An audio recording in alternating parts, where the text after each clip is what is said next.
So it's Monday, and I'm coming a bit late with this one because Raw is going to start in a couple hours. But I want to discuss the absolute train wreck that was the Charlotte Flair Tiffany Stratton segment on SmackDown.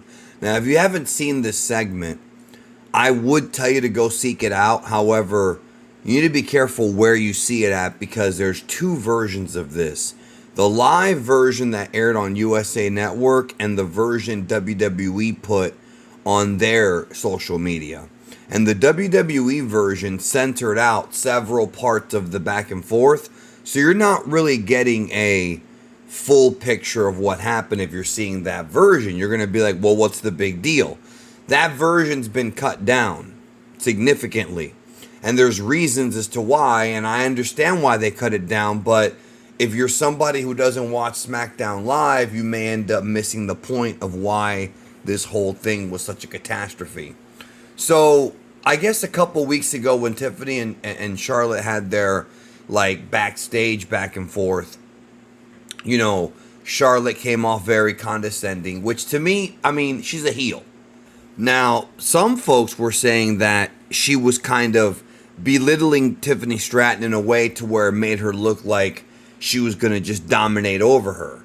And that still sort of made sense to me when I saw the back and forth because clearly at this point, Charlotte's the heel and Tiffany's the babyface. I don't know if that was the original plan coming out of the Royal Rumble, but the fans have not been too accepting of Charlotte since her return. So I'm thinking in my head, okay, well, clearly WWE sees this and they're going to have Charlotte and Tiffany do like a soft double turn on TV where the fans will slowly get behind Tiffany. However, the segment on SmackDown this past week is where things got weird. First of all, I haven't read any reports or anything or heard anything about them having heat. In fact, the last time that I had heard anything about this match, I knew that it was going to be Tiffany and Charlotte when Tiffany cashed in, but the scuttlebutt at the time was that Tiffany Stratton wanted this match.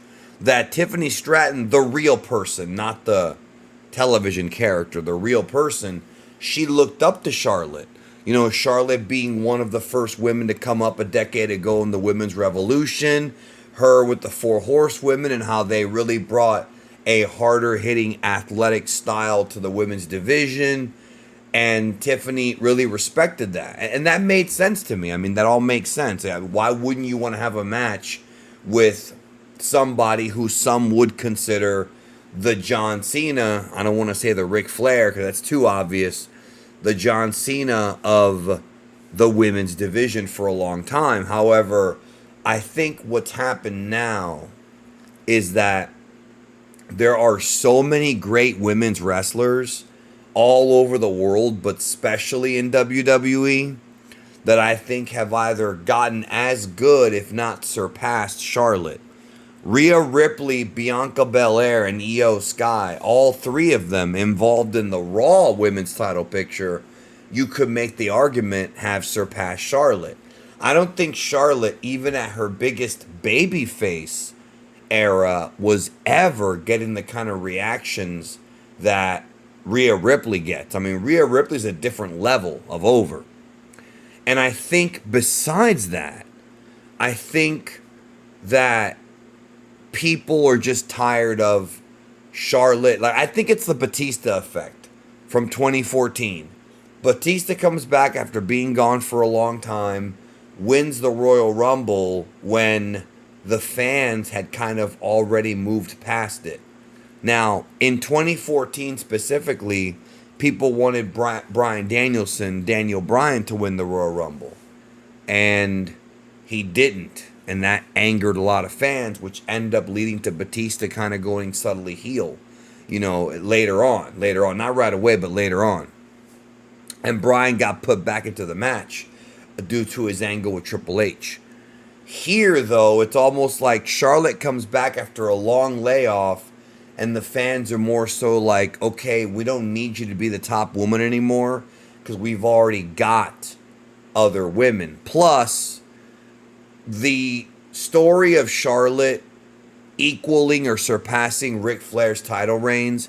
Number one is already going on with John Cena, but number two, everybody knew they were going to do this. I mean, when she first got called up, literally me and my wrestling group, me and my friends were like, she's going to win the title 16 times like her dad. And then we started to count all the times that Charlotte won the title, even in times when she didn't even need the title. I mean, go back and look at all the times that Charlotte traded the title back and forth with people just to get that number up. It was very forced, I would say by Vince McMahon mostly, but just say WWE, to have Charlotte become the Ric Flair of the women. That was the whole thing. She's the daughter. That was brought up in the promo too. So I'm going to assume that you've seen the promo, the uncensored one. So it seems like what happened here is, they had bullet points of what to say, but at some point that got thrown out. Some people are guessing that Tiffany was kind of getting Charlotte back for what happened a couple weeks ago by really going deep into the personal life stuff. But prior to that, the Chicago crowd just ate Charlotte up.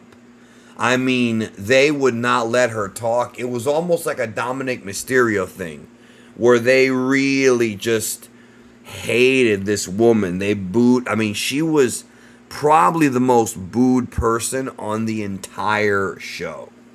You know what I mean? If John Cena was on this show, maybe he would have been booed more. Maybe, but he wasn't. This was the most hated character on Smackdown. And Charlotte looked like she lost control of the crowd. And all the pros will tell you that you can never let the crowd control you. You have to figure out ways to regain that control. And she just looked there like a deer in headlights multiple times. And then she says, after these awkward pauses, she says something to the effect of, well, what do you want me to say?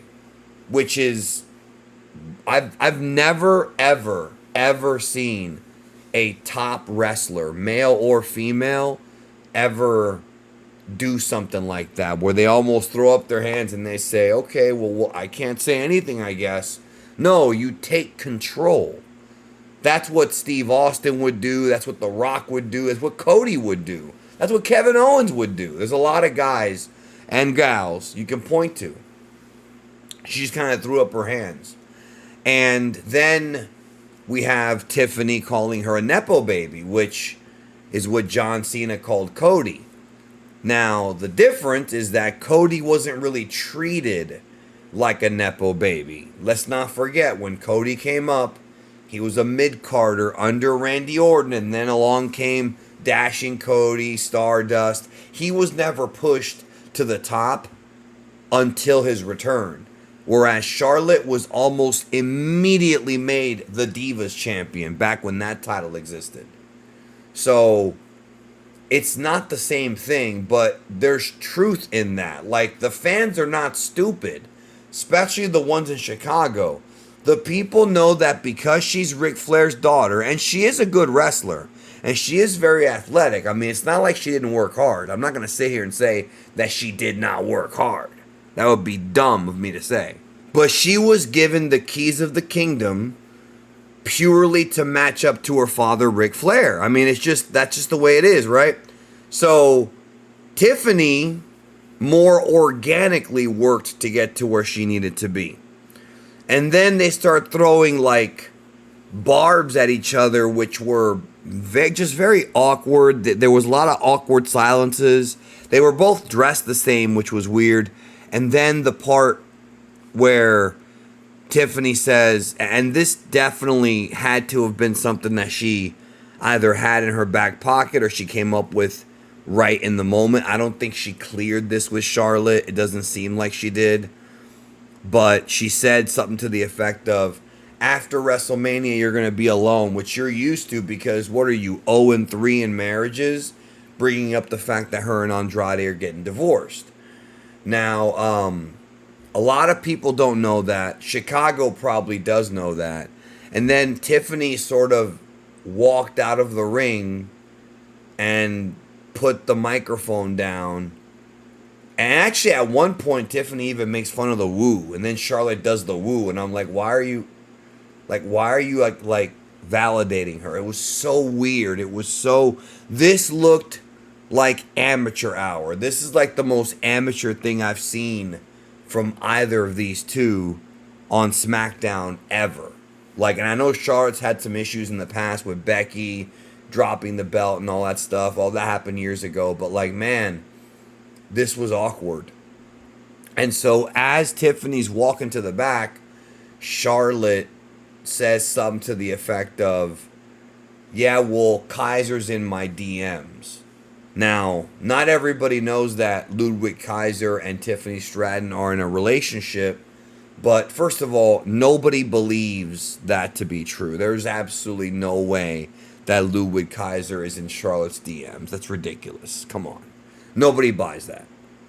Secondly, it was almost like she was trying to get the last word, even though earlier in the promo, Charlotte said, you can go ahead and have the last word, which again, that is not something a heel would say. So it's very confusing because Tiffany Stratton also had some heelish lines. You know, she brought up that Charlotte had an alcoholism problem and that she was drinking in her dad's basement. This was very weird because I wasn't sure who was supposed to be the face or the heel.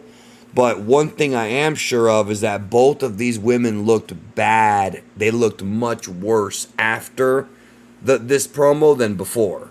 Like, I just can't believe something like this actually aired. And for something like this to air on WWE TV with how clamped down everything is up there is wild. Like, this is wild. And, you know, a lot of WWE fans were making fun of that spot on AEW a few weeks ago with Megan Bayne and Thunder Rosa with the chair, how nobody sold it. Right, I know you know what I'm talking about. If not, look into it. It wasn't a big deal to me. I didn't talk about it on here, but like, this is just as bad as that. Like, this is, you know what I mean? Like WWE fans sometimes will clown on AEW for the dumb stuff they do. I've done it too, but I'm also an equal opportunity clowner. Like, in the sense of this was not good. This was not a good segment. This got me less hyped for their match, and now I'm wondering what's going to happen at WrestleMania. Is this going to be a disaster? Is the match going to get booed out of the building? Is Tiffany going to be this supreme babyface to where they change the finish to have her win? I don't know if they would do that because they probably won't do that for Cena Cody. But I think what they should probably do is book out some time for Charlotte versus Tiffany. Like, give the match a few minutes. Like, you know, let's say 14, 15 minutes, right? Maybe 20 if you want to, but it's not necessary. And if the crowd starts getting really, like, restless, maybe go to the finish early and just get out of there. That might be a good idea. It's very old school. This is very old school because I'm not sure if this is working right now. And before I had thought that Charlotte was just going to be the heel and that's how things were going to stand. But I'm not sure anymore. I am not sure anymore. I don't know, man. This was very weird, and maybe it's best if they don't have these women verbally joust anymore. I mean, Wade Barrett was there in the middle of everything. The WrestleMania build this year, man, even though they've improved some aspects of it, it is nothing compared to last year. It really isn't. It's like several steps down from last year, and that's unfortunate because I want it to be as good, but this is back to like 2022, like those days, you know, and I'd have to go back and look at some of that TV because I don't even remember that being so great, but yeah, I don't think it was, but it definitely, this was not as good so far as 2023 and 2024 were. Not even close. And some of it's their fault, some of it's not, some of it's out of their control, but I'm not as hype as I was going into 40 last year or 39 the year before. And this is not helping. This is not helping. This match could die a death at WrestleMania.